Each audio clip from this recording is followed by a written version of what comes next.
ભાજપ કાર્યાલય ખાતે બ્રહ્મ સમાજના ભાજપ આગેવાનોની પ્રેસ કોન્ફરન્સ યોજાઈ।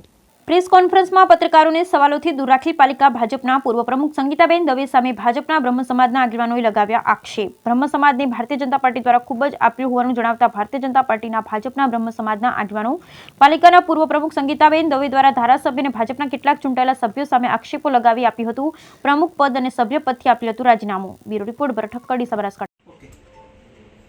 હું હાલ ચેતન ત્રિવેદી ટીપી કમિટીનો ચેરમેન છું। મેં પાર્ટીમાં વિવિધ હોદ્દાઓ ભોગવી ચૂક્યા છું। હું પહેલાં મહામંત્રી હતો શહેરમાં, યુવા મોરચાનો પણ મહામંત્રી રહી ચૂક્યો છું, જિલ્લા કારોબારીમાં પણ રહી ચૂક્યો છું।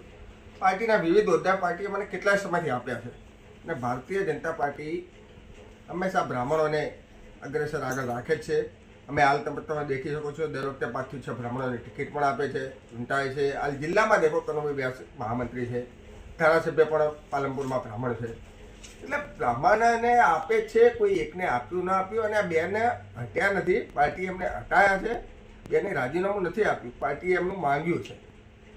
એટલે ભારતીય જનતા પાર્ટીના કાર્યકરો, બ્રાહ્મણ સમાજ હંમેશા ભાજપ ભેગી જ રહી છે અને રહે જ છે।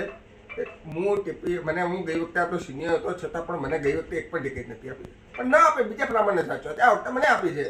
મને આપી તો મેં મારી ટીપી કમિટીની એકવાર મિટિંગ પણ બોલાવી, પણ અમને ટીપી કમિટીના સભ્યો પાર્ટીની અવગણના કરી, પાર્ટીએ મેન્ડેટ આપે તે અમને બદલી નાખ્યા।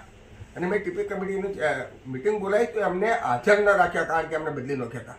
એટલે શહેરનો વિકાસ ઊંધવાનો ધંધો આર્યા લોકો કરી રહ્યા છે અને ખોટી સમાજને ભમરાવવાની કોશિશ ન કરશો। સમાજ હંમેશા ભાજપ ભેગો રહ્યો છે અને રહેશે।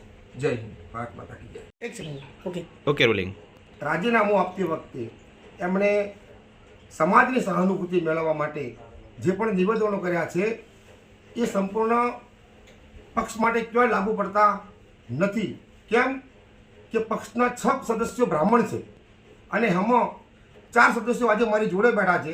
એમાં પક્ષના નેતા પણ છે વાસુભાઈ, ઉપપ્રમુખ ભાઈ શૈલેષભાઈ રાજકોર છે, ટીપી સમિતિના ચેરમેન ચેતનભાઈ છે અને અમિતભાઈ છે। હવે આપણને આગળની વાત તમને શૈલેષભાઈ આપશે।